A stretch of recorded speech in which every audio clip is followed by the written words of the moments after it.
I found that, one of my best gains were coming from those individual engagements, Mm. and talking to those individuals on an individual, walking the floor, sitting by a desk side with people. I thought their productive was probably really, really disruptive. What? But Bill being disruptive? yeah, exactly. Imagine that. I was like, yeah, I always quickly developed this caricature of me being the Kool-Aid man, right? Kicking down the door and screaming, and making a bunch of noise. But that's what's like, hey, that individual interaction, even at the ground floor level.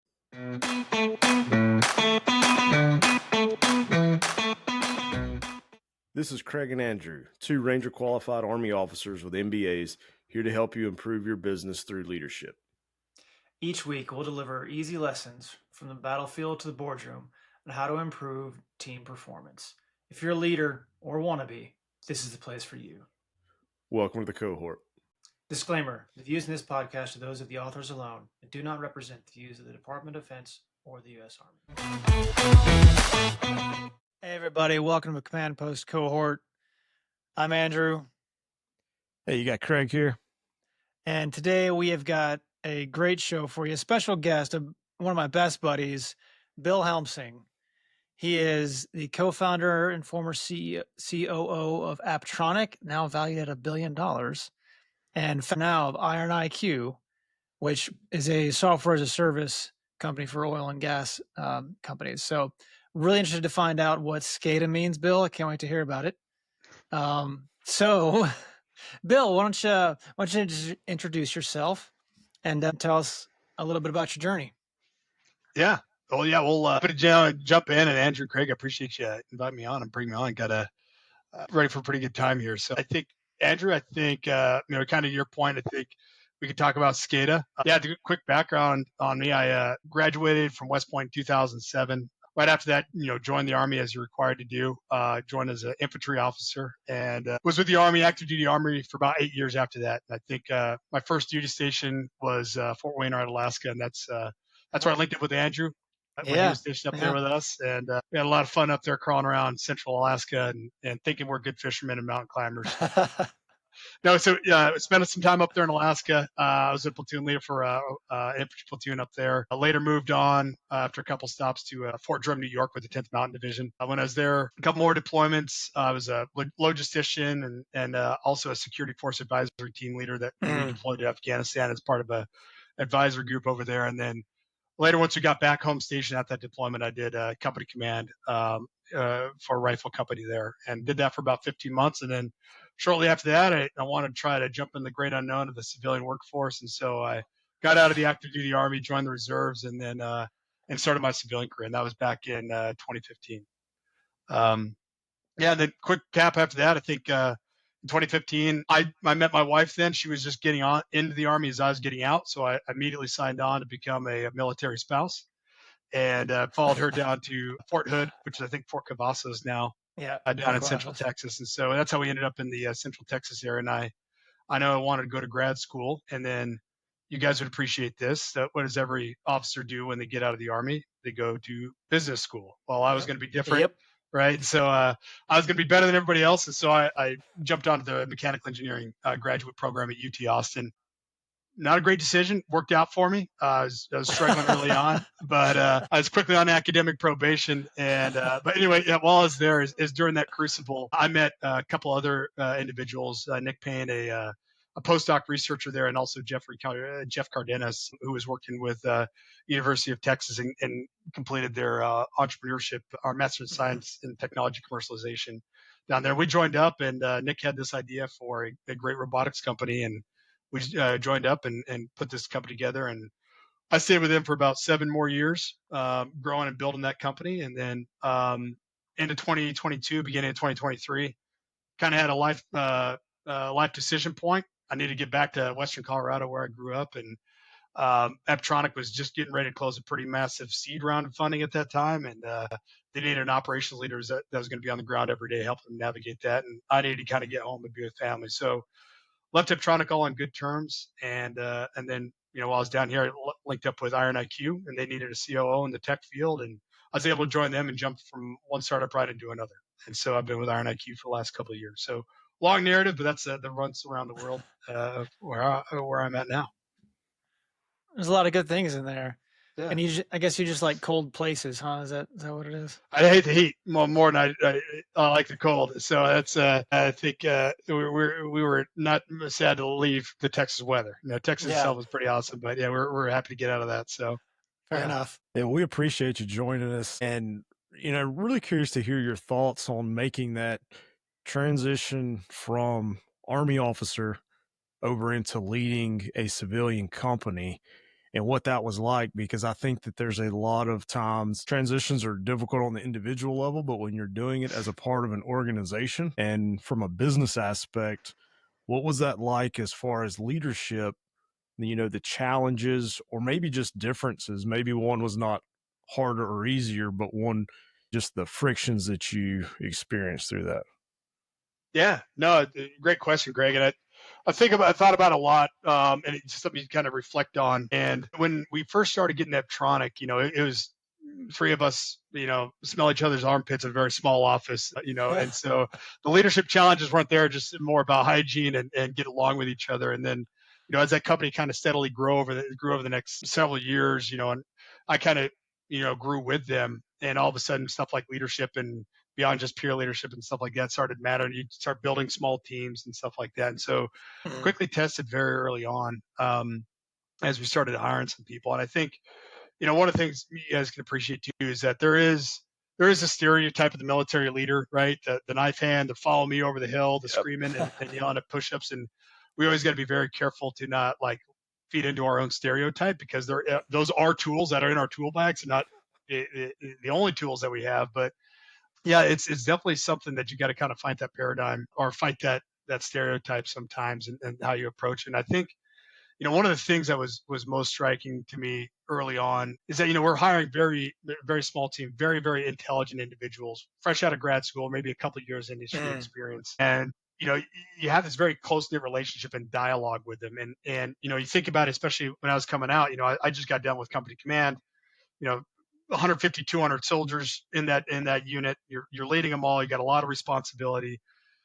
When did you ever take time of your day to sit down and talk to a private and understand what their concerns are about the future and their Yeah. individual circumstances or their feedback about the unit? Right? There's a very kind of strict hierarchy that you kind of respect, because you don't want to subvert your junior leaders, or there's also 150 of them. But I found that, one of my best gains were coming from those individual engagements, Mhm. and talking to those individuals on an individual, walking the floor, sitting by a desk side with people. I thought their productive is probably really, really disruptive. What, But Bill being disruptive? yeah, exactly. Imagine that. I was like, yeah, I always quickly developed this caricature of me being the Kool-Aid man, right? Kicking down the door and screaming, and making a bunch of noise. But that's what's like, hey, that individual interaction, even at the ground floor level with your lowest level employees, I think, that bears a lot of fruit. And I think it's something, no matter what size the entity, I mean, you'll read it in all the organizational books. But that was something I kind of had to learn, because like, well, I don't want to do that. I don't want to subvert my junior leaders. I don't want to undercut them. I was like, no, I think you gain a lot from it. And I think, and the other side, I mean, you bring a lot of great stuff with you. And I think one of the, especially early stage startup stuff, one of the best kind of things that you bring over from a military leadership construct is this idea of creating a shared sense of purpose and vision, and a method of ends, Mm. ways, and means, right? And a strategy to get there, and being able to kind of communicate that to the lowest level, right? And so it might just be five dudes that are just, trying to make the startup happen, but being able to kind of sit there and speak clearly about where you're going, why you're going, because you're dealing with challenges every day. Um, and so that was something that, you develop in the military. I was able to kind of easily transition amongst other things. But yeah, when you kind of brought up your question, things I had to learn on the business side to kind of supplement my military experience, and then also some stuff I was able to bring to the other side. Yeah. Yeah, I think bringing over that purpose is key, because a lot of times I think it's easily left out of explaining the why and the purpose Yeah. of not just the short range but the long range too, because it's sometimes, I think, difficult to see what that long range plan is from an individual contributor level if you don't have a leader who's willing to take that time, and maybe it is on that one-on-one interaction that you described, to be able to explain all those things. And so I'm glad you brought that up, because I do think that's a very valuable piece that gets left out sometimes. Yeah. So to me, that also speaks to trust, right? Because like in the Army and in the service, we, I think, take for granted that we can build rapport, build trust with everybody around us, subordinates and superiors alike. because we are with them most of the day, right? We start out at 6 o'clock in the morning exercising with them and leading them through that. And then, if we go out and do field exercises, we're with them, night and day, sleeping next to them, things like that. So, yeah, I did wonder, like, then how do you build that same in the civilian sector, right? And I think you're onto something there with going and sitting next to their desk, disruptive as it may Yeah. be for Bill. Yeah. But great for me. I don't know about them, but yeah, I think hopefully it is two ways, right? Yeah, absolutely. And so do you think doing things like that paid off? Yeah, I think brought up another kind of thing when you guys talking about that. I think it's like, building that trust and that street cred. In the military, you kind of have, you got all your bells and whistles that you wear on your uniform, and your soldiers know you've been through these educational institutions and military schools and all sorts of stuff, and you kind of come up with a little bit of a resume. You wear your resume a little bit with the military, and it kind of helps establish at least the initial picture of your bona fides. And I think same thing with the Army, and also in the, they'll take you through the first or second day for that initial impression, but they'll quickly spot a poser. If you can't disassemble a machine gun in front of your guys, like, they're going to know that, what's this guy doing? And I think the same thing with a small tech startup. Like, these are all brilliant guys, brilliant individuals, right? And I think if you're just blowing smoke and you're actually just a Kool-Aid man and not bringing any benefit, and you're actually seeing that these are productive because this is what happens, or, Bill may not know the deep dive of the technology, but through these interactions, he's starting to learn more and more and more about the technology, so he can actually make decisions and plans around that from the higher level. I think that's very, very relevant. So those same techniques in the military, man, like, you got to be able to talk the talk, especially at that tactical, any level of leadership. Same thing exists on the the civilian side, that you got to show that you're bringing value, because people sniff it out really quick. Yeah, one thing that interests me about specifically the tech aspect of a company and working in that environment is, how do you balance that innovation that you're looking for as well as accountability? Because, you hear a lot of people talk about things like psychological safety, and it's got to be a place where people are willing to take risk and things. And I understand that that's needed especially in an industry where innovation is so critical. But what was your experience with trying to balance that out with also holding people accountable for producing outcomes and results? Yeah. No, it's a great thought. We learned at my business school days, they talk a lot about, creating a safe space, and that can have a bunch of different meanings, but, what I take from that is, like, you want to create a culture and environment where people are not afraid to voice their opinions, right? And you want that feedback, because it's like, if you see something, say something. If you see something about this robot that we're building that's screwed up, and you might be the guy, you're the guy at the end of the assembly line, you just got to put this thing together, but you're sitting there watching the electrical engineer put a plug in a terrible spot that's going to take hours to do it. We want that to bubble up, and we want to be able to create that environment where people are kind of free to criticize each other, but there's, like, rules, right? And I think, like, no personal attacks and stuff like that.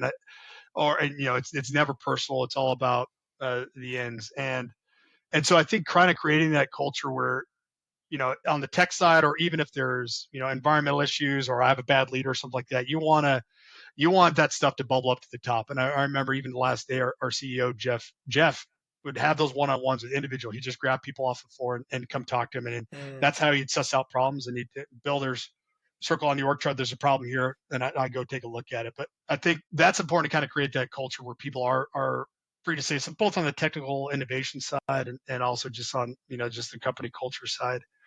And I think, you also say, like, balancing that with accountability. And I think that was like one of the amazing things that we did with Eptronic. And it wasn't me. It was just Nick Payne, our lead engineer, CTO there. He was just a brilliant roboticist and, world class, absolutely. But he created this culture of, like, demand for excellence. And he just kind of created a self-reinforcing mechanism where not only did he believe in, peer reviews and all this other stuff, and encourage people to voice up and speak opinions, even though it might not be in their specific field, but he did an amazing job of kind of creating this cohort and this culture, as well as some of the early employees that we brought on, just demanded excellence of our team. And that just brought everybody up. And so man, our engineering team was crack hot, man. And like you said, they just, And my job as the operator is kind of establish timelines and tell them kind of where to hit and have my little Gantt chart, right? That's very pretty that I Yeah. can brief the customer with. But, we had some great early individuals there that just kind of created an awesome culture that just demanded excellence of the team. And that was from, allowing people to kind of voice their opinions, encouraging feedback, having humility to even that I'm the lead designer. I want people to criticize my work and create that environment. So yeah, it's pretty awesome when you create. I love that. The idea of the community of excellence, right? Yeah, that's what we want, right? That's the goal. Like, how do you drive towards that kind of thing without it becoming something that is negative? You know what I mean? Yeah. Because if you say, hey, we're gonna have a community of excellence, there's always the potential that excellence is the only focus, right? Yeah. At the expense of safety, health, welfare, things like that. So how did you actually like enforce to all the other employees and that, hey, we want the feedback. We want you to criticize, right? Bring things up, how to reinforce that it's okay to do that in pursuit of the best product for the company. Yeah, no, it's great because it can be, right? And I think, Yeah. I think Simon Sinek does it. I mean, a lot of people talk about the brilliant a-hole, right? Of like the guy who's the best in his field, but he just destroys everyone. And it's really got to be a kind of self-enforcement mechanism. It starts with the front, Nick or anybody, because everyone kind of understood it. We kind of created this culture and we eventually codified it into a credo. So, we called it CHIPSy, Okay. of kind of this values that we hold dear. And I think in leadership they always talk about creating values, but they have to actually mean something, and it's something that you can live and point to. And hey, when somebody just destroyed somebody, a personal attack in a peer review study, like we would bring that person in and point to, like, hey, you are not humble here. You were, and being able to kind of self-correct that mechanism. So I think that's one of the things that helped. It started with the top of creating that culture. Monkey see, monkey do. I never saw Nick Payne or something like that destroy somebody in place in an unprofessional manner. And then also we did have the culture like, hey, if you're not integrating with the team, if you're actually being kind of a net negative, you individually might be a benefit, but you're dragging other people down. They don't like working for you. It kind of comes back to that culture where people were able to feed that feedback. It's like, hey, I can't work with this guy. Like, and they talk to their leadership and kind of work his way up. It's like, hey, I just can't work with this. He's screaming at people on the floor. He's creating a really stressful work environment. And you always got to do a full investigation. All of those others, not a formal investigation, but you got to kind of look into it. Sure. Like, Yeah. this is someone who just an axe to grind. But I think it's like, it's one thing to talk, but you do kind of have those enforcement mechanisms because this demand for excellence can quickly boil over to a very toxic environment where three of the smartest people in the room just destroy everybody and no one wants to work there, and you're having a negative effect. So that's a great point, Andrew. Yeah. Yeah, that answered what I was about to ask you, was what role values played in that. And did you actually have a document, whether, some organizations use values or some type of creed or manifesto to solidify that we as an organization are going to hold these things dear and true, whether it be, do no harm, or some way to address the legal, moral, ethical aspects that do come up just in the course of business. Those issues arise. And so I was going to ask you about that, but you kind of answered that saying that you did have something built. How long did it take y'all to really recognize the need for that and see the value in placing something like that, directly speaking of values? Yeah. Man, I can still remember doing it. And, this is something we later did with Iron IQ, but it was, I think we're less than 20 people at the time. And we knew we had something special going on with Eptronic. We're fighting through it, but we could see the stuff starting to come to life. And we just said, hey, like, we want to kind of create this manifesto or these values and stuff like that. And there's a bunch of different techniques of developing values and stuff like that. We just said, hey, everyone, give your top 5 things that you think are valuable to this company, that make the company unique, that drive us towards excellence, and all these other things. Like, everyone just email your 5 things. We essentially took them all and consolidated into a big list, and then we just created sticky pads and put them up all on the wall, right? And say, okay, let's cluster all these things into 4 or 5 nodes, and then some we can circle around and put a label on it, right? And that was a really, really awesome exercise because it was like bottom up fed, right? And so when we presented this document, it wasn't like, these are your values. Like, and it was like, thou shalt be creative, right? It's like, hey, this is bottom Tell up. This Bill is he is handsome every day. exactly. So no, I think that was one of the most awesome exercises, and I think at least when I left, is still something we said every day. Is Gypsy was the acronym for it, and I think that's something we can stand behind and kind of refer to, and I think is really really cool because it's employee built. Yeah. But we kind of facilitated. But all we did was put stickies on the wall and put it in a Word document and push print, right? But yeah, that was a really good exercise, and I think we always learn like, yeah, you need to do this, you need to do this, you need to do this. This is an exercise that again really was productive for the company. Man, so the fact that it was employee built and led, I think is fantastic. But I think the really important piece of that is the enforcement of it, right? Because Russia has a Bill of Rights. Yeah. Doesn't mean they enforce it, Yeah. right? Yeah.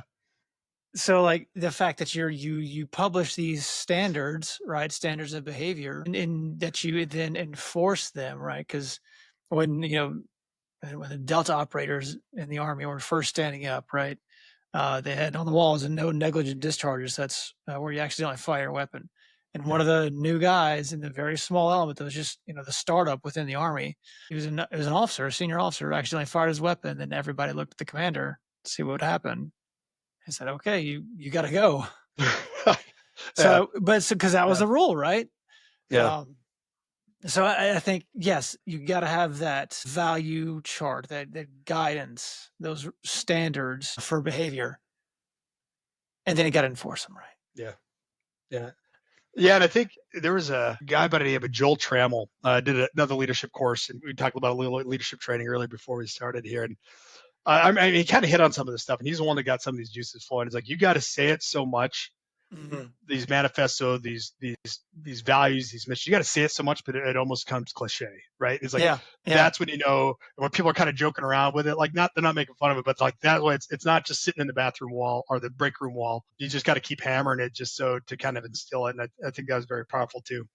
Yeah. How long do you think it took to really instill those values throughout that organization? I guess it's probably a shortened timeline just based off you did that early on. You identified that need and addressed it early, but just curious what did it take to get to that point?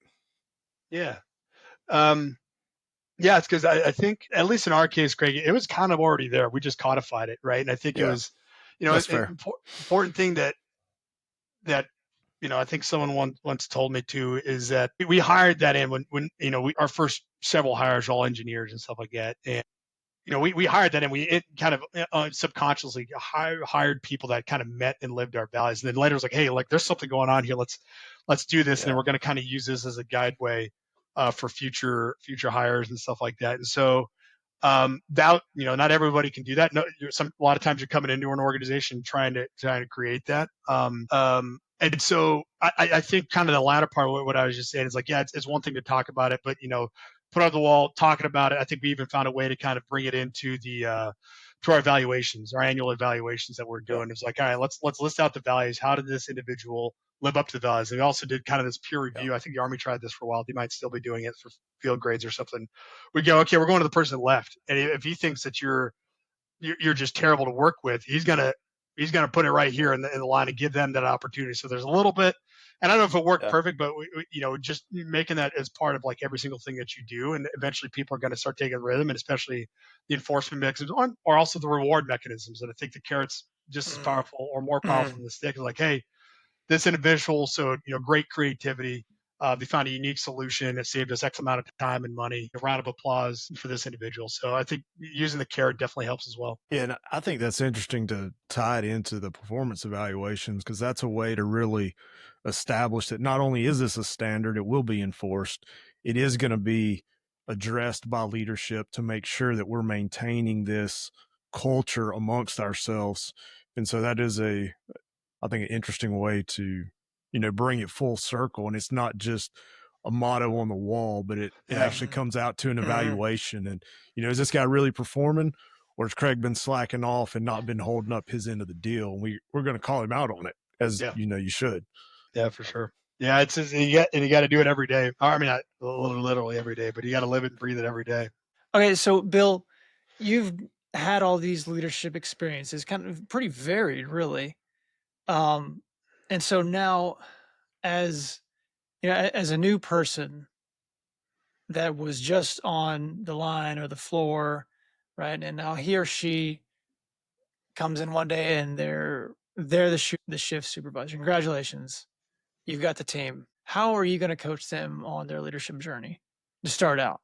Yeah, and I think a lot of it, Steve Jobs or somebody said, like, hey, the best manager are like individual contributors. They just get sick of not putting up with mediocrity, right? And so it's like you're Yeah, a lot of times the people you promote those positions are not manager trained managers, right? It's like, hey, you're the best right. IC. You can get these other individual contributors to row the boat in the right direction. Let's throw you in there. And I think the first advice is like, hey, nothing's going to happen overnight. Like it's first of all, Yeah, it's like times yeah, like, hey, you're showing up to work on Monday. You are wearing the supervisor hat and it is game on. You're going to be inundated. It's like, no, it's like when a baby's born, right? Everyone's like, oh my God, it's going to be game day. And it's like, hey, this thing just, at least for me, like that thing just kind of sleeps for like 18 hours a day. I'm like, I don't got to do a lot. Like, okay, I got time to grow into this. And also, I think the first piece would be like, hey, it's like the leadership in itself is a study, is a journey.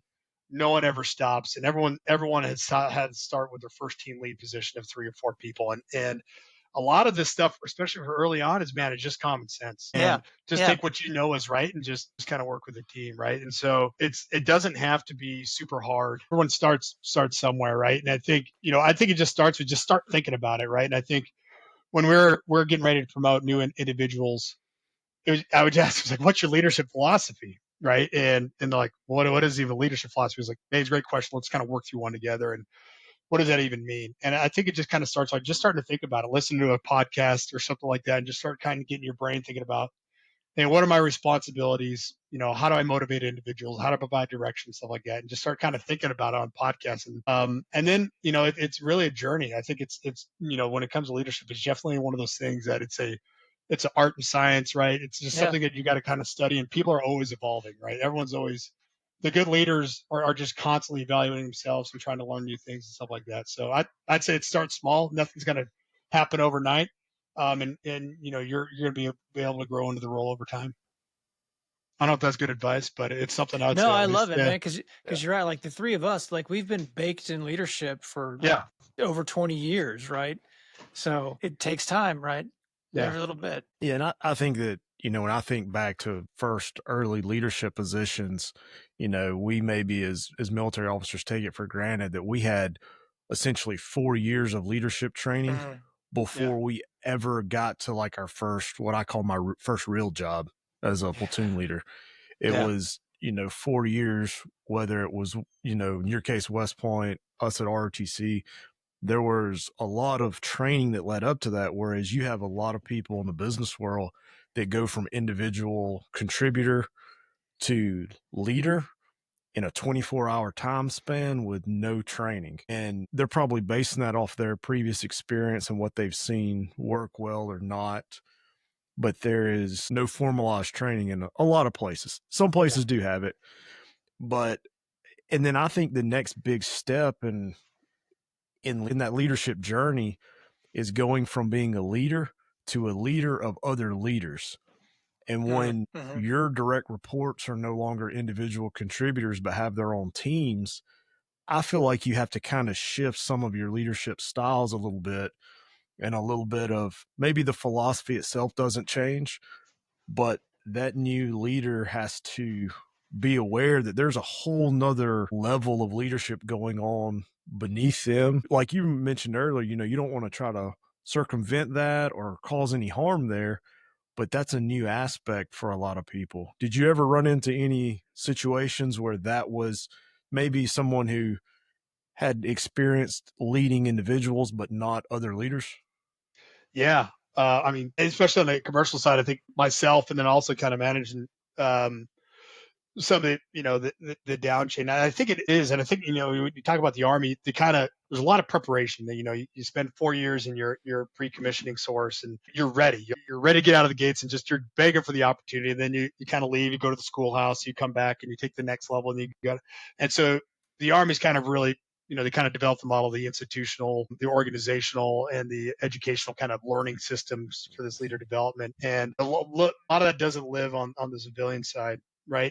But yeah, I think it can be really dangerous. I think you get, if someone in a leadership position or organization of people maturing through that growth, I think you got to have this conversation because there's going to be tools that you use at kind of that lowest level of like, follow me, right? Yeah. I'm going to get on there. I'm going to show you how to do this thing right. Yeah. And I'm going to do it. I'm going to watch you do it. And you're going to sit there and I'm going to show you. And you get higher up in levels, that can actually be very counterproductive because now you're starting to subvert your leaders. Now you're starting to take ownership of a problem that's really not yours and you get heavily involved. And, even on my own experience, when I left Optronic, I think there were 70 employees and rising. When I moved over to Iron IQ, there were about 20 employees. And so like my tools had to change because all of a sudden I had to be much more technical. And I kind of had to like blow off the dust of my kind of like tactical leadership book, as well as kind of keep my foot on the strategic side. And so there are different tools that you need to kind of take in consideration because, not everything works everywhere. And I think it kind of just starts with, good organizations and stuff like that. We'll have kind of like, okay, you're now manager of managers. Here's some ideas and tips and techniques and how to's and avoids and stuff like that too. So yeah, I think there's a shift as you kind of progress to that. And before long, like you're not even managing managers, you're just managing relationships and entities almost, right? And so, and all those tools will have to kind of evolve. Absolutely. Yeah. So it's your relationship management, right? It's common sense kind of stuff, right? Yeah. Just kind of do what you think is the right thing to do, right? Being a kind person, managing relationships to help people work together. Yeah. Right. Yeah. And I think, I think when our brigade commander, when I was a company commander, Mark O'Donnell, later became General O'Donnell, I think we had this commander's book club, right? And, you thought you're going to read this, how to eating soup with a knife and all these, all these kind of high. It was a very hungry caterpillar. Yeah, exactly. And the first book he had us read, right, was Making Friends, or was it How to Make Friends and Influence People? Like that was the first book. It's like, and his message is pretty clear. It's like, hey, don't be an a-hole. Yeah. We are in the people business, right? Yeah. It's like, that's the first thing my brigade commander is gonna have me right. Is like, yeah, guys, there's a reason. Like I'm stomping my foot here of like what is important to me as a commander, and that made a lot of major impact. How to win friends and influence people. Yeah. That's what it was. Yeah. So as your organization grows, is there anything that any tools or frameworks you use to help identify new leaders, or anything that you use to help develop leaders in your organization? Yeah, no, it's great. I think one of the things is having those conversations with those people are kind of starting to show potential, right? Having those conversations really, hey, have you ever thought about leading people? And there are people out there like, don't try to make a pig fly here and not calling people pigs or something. Like, brother, they do not want to manage people. They love doing their own thing. And sometimes the worst thing you could do is like straddle them with all this responsibility and anxiety stacks up. So there's definitely times that, and there's some people's like, I don't think you're going to like it. You don't think you're going to like it, but I think you're actually going to be great for it. And you got to kind of coach them through and kind of get them mentally prepared for that. So I think it starts with having those conversations with people that are kind of starting to show promise. And even, you might not have a role for him right now, and it doesn't have to be 2 days before you're making a selection. It's like you hire this new guy, especially with his blah, blah, he's like, just tell me your futures and, what are your dreams and ambitions here, right? There's talk about one-on-ones and stuff like that. And that's definitely a conversation. Hey, where do you want to be in 5 years? It sounds like a cheesy question. Do you want to lead people? Do you want to be a individual expert? Yeah. Do you want to make a bunch of money and just be retired and living in, and like all those things are important. And as a leader, it's important to know where they want to go. It's like, hey, I know this guy, he wants to just be the best in his field in data science. And that's his life's mission. It's like, okay, well, maybe I won't straddle him with a department right now. Sometimes organizational needs will necessitate that. But I think it's having those conversations with those people early and kind of identify them. A lot of people that you'll approach, like I've never even thought of this. Like I never thought I'd be in the realm of being an individual or a manager of these technical people and just kind of cultivating that thought. And I think you can get a lot of people to kind of start thinking about it and actually be interested in it for sure. Thank you. Hopefully I'm answering some of these questions, Greg. I'm just kind of giving you guys a shotgun blast and hopefully generally kind of hit what you guys are getting at. Yeah. Yeah. No, I think it's great. I've really enjoyed it because one has sparked other ideas of things that, that we haven't talked about at all. And then just getting the different perspective, because as much as we try to stay objective, we're going to have our own bias on things. And so I appreciate being able to hear a different perspective. Most of the companies I deal with here are manufacturing, traditional, but still vastly different than a startup. And so being able to hear your perspective on this and seeing what correlates and what doesn't, it's awesome. Yeah, no, I think, and that's also like a little, my sample size is like 3, right? I've done military, I've done like 2 startups, right? And it is very startup bias. And I think there's a lot of things that might apply to startups. And I was going to ask you guys, and, whether you guys throw this in, but it's like, on the engagements you've had with other companies, I remember one of the things people said, hey, some companies love the idea of the family moniker, like, hey, we're a family here. We care for each other. We drive. Some organizations like get away with that. Like we're the Netflix kind of style. Like we're a team. Everyone's got to play the field. You got to have the best first baseman, the best pitcher on the field. And if they're not living up, cut them. Right. I was like, Yeah. have you dealt with those paradigms before, Craig? So Or I Andrew? ran into it a few times where Yeah. I think everybody defaults to the family model, at least in their mind. They think, oh, we're a family. I'm going to take care of my team. But then I've asked a few leaders, well, have you ever fired a family member? Yeah. And they go, well, no. And I'm like, well, but you have fired somebody here, right? And they're like, well, yeah. They're like, but that's different. And I'm like, well, it's not a family then. Yeah. I tell people it's more like a hockey team. It's competitive. You want somebody who's at times willing to fight. Yeah. But if they do not perform and uphold the standards, it's not because I don't like this person. It's because they didn't uphold the standards. Then we may have to let them go. But me personally, while the idea of family sounds good initially, I think when you really dig into that, it can be, I don't know if problematic's the right word, but it can be challenging because family is like unconditional. Like no matter what, I'm going to take care of them. That's not the case in a business environment if you want to be sustainable long term. That's just Craig's 2-cent opinion, but Well, and that can be hard to do, right? I mean, family or not, it can be hard to deliver, bad news, especially as much as we talk about, leadership is a personal interaction, right? And so now you're saying you're going to have to go tell this person, you know what, you're no longer a good fit for this company. We're going to have to part ways. Like that's a tough conversation to have, but you've got to do it, right? Yeah. And Yeah.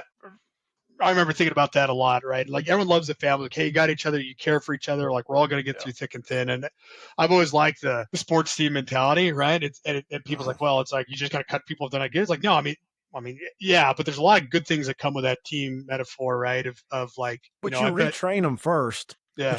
You try to solve the problem long before, like, that's the last resort. It's not like you're just going to cut somebody immediately. Yeah.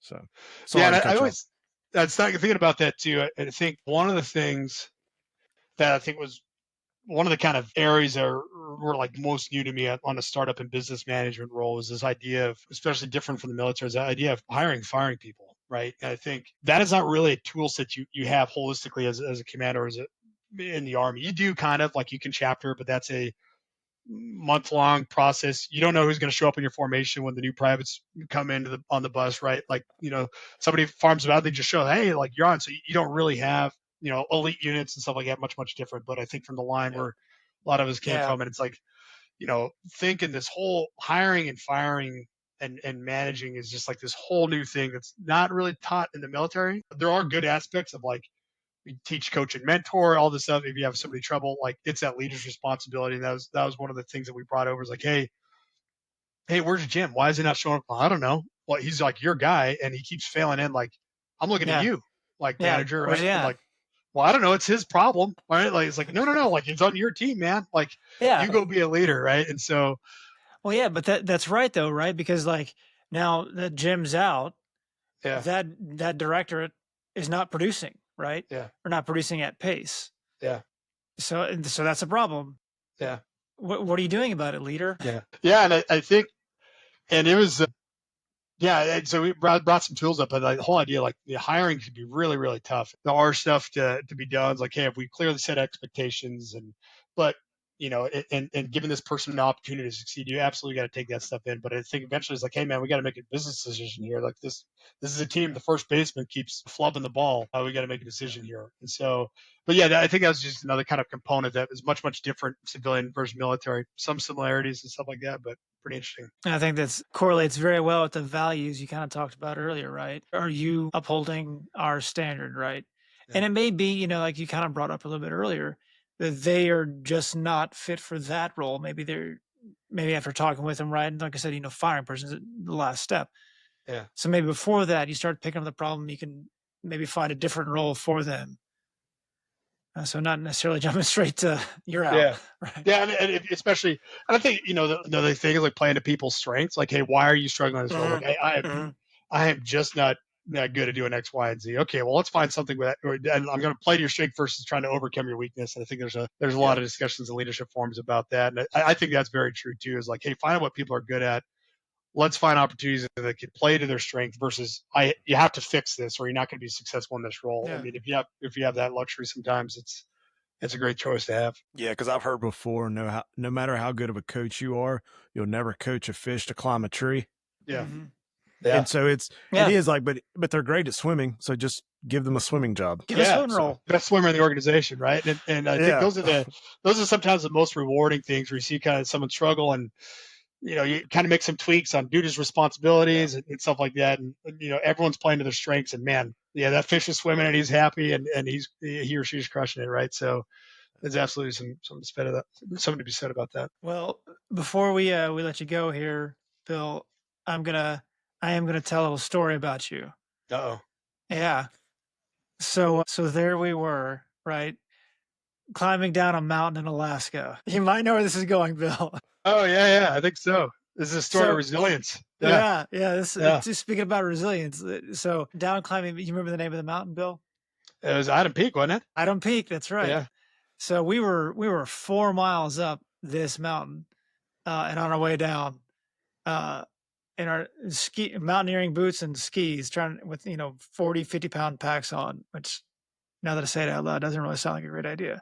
But so I managed to break my ankle, right? Get twisted up and fall over, and my foot is still in my boot that is now upside down. And we are 4 miles out from the truck. Then we had to get into the truck and then drive 3 hours to the hospital. So I could barely stand up. I could not carry my pack at all, let alone another 4 miles. And Bill picks me up, helps me get on my feet, right? Helps me take my pack off. And about that time, our other buddy comes skiing back up. He was ahead of us, so he comes back up kind of around the bend. Like, hey, what's taking you guys so long? Yeah. If Andrew would have got, he would have killed him. Yeah, I remember that. Yeah. You were pissed. Yeah. So Bill, the rest of the way down the mountain, he carries my backpack and his own all the way back down to the truck. And this is 4 miles, right? These are 50-pound packs each, right? And so I'm kind of scooting along behind and go, ooh. I remember the whimpers more than anything. Yeah. And so this is just a testament to Bill, right? Because I mean, that was no joke getting that far down with those packs back to the truck, and then listening to me cry about my broken ankle the whole way. Just whining. Wouldn't stop whining. Oh, my ankle's broken. That's right. Yeah. It's been a while since we've done stuff like that, though. My goodness.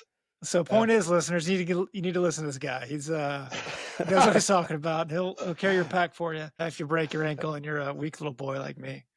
So yeah. Man. So thanks, Bill. Thanks for being on the podcast and sharing some of your leadership journey. I think it's brought a really good and new perspective for us here. Yeah. And thank you guys. I think it's always a kind of a journey. It just starts with talking about it and just start thinking about it, right? And it sounds like super easy, but just having the conversations and having the dialogue, and it's a never ending journey, man. So no, I appreciate the opportunity to come and chat with you guys. We appreciate it. All right, everybody. Hope you enjoyed it. Y'all have a good one. As always, take these lessons, use them, and spread them. Everyone is welcome in the cohort. Be sure to like, follow, and subscribe for more, and drop us a line at commandpostcohort.com to request a specific topic. We'll see you next time on the cohort.